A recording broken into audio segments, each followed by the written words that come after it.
Hello. If you too have planned to surprise your daughter with a big dollhouse, then this video is for you.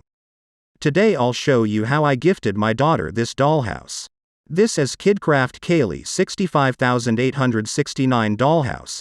Together we will unbox this dollhouse and I will show you how to assemble it. It's a very time-taking process though. I can already tell you to keep an eye on the colors of the screw heads, because I messed them up in some places, and the elevator in the house is too tight for children under 5 years old. This elevator cannot be moved by children. But otherwise follow the assembly instructions and you will be able to assemble this kid's dollhouse too.